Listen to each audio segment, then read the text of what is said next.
Gregory, how does Russia respond? And actually, when Theresa May talks about retaliation, what are we thinking?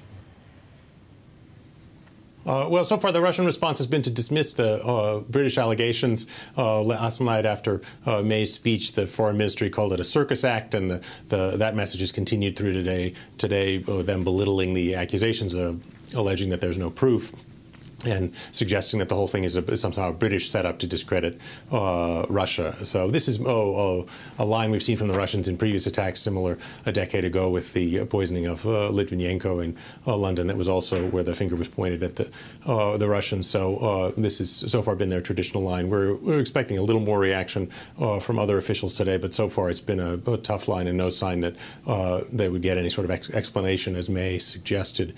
She was hoping to hear by the midnight deadline tonight that she's set. That then turns to the action to the UK and what they choose for reaction.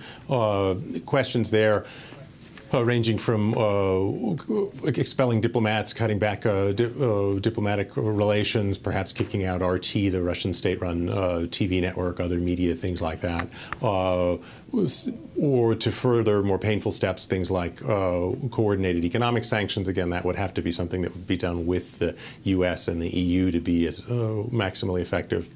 And maybe even something as strong as disconnecting Russia from the SWIFT financial system, the interbank payments network, although that was something that was considered after the Ukraine crisis back in 2015 and set aside. What we notice here is a silence of the President of the United States. Now, he's a little distracted, including filling out his basketball brackets for the college basketball tournament in America. But President Trump has been silent. How is that played in Moscow? And as from where you sit in Moscow, how's it played in London? My sense is that certainly the Russians are watching clearly to see how broad the reaction is. And the fact that Trump and the White House haven't said anything nearly as strong as the UK have is clearly something that they've noticed here. They're not sort of crowing about it, but you have to see that that's what they're watching for, the strength of the unified response. I think the sense here is that the May government is weak and may not be able to do very much in response on its own.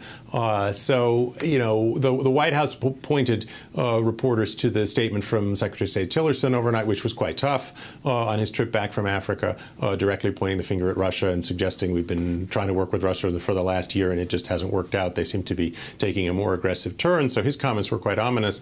But again, all the questions about to the extent to which he's on the same wavelength as a president on particularly on Russia-related issues, I think raises questions here about just how tough the response is going to be.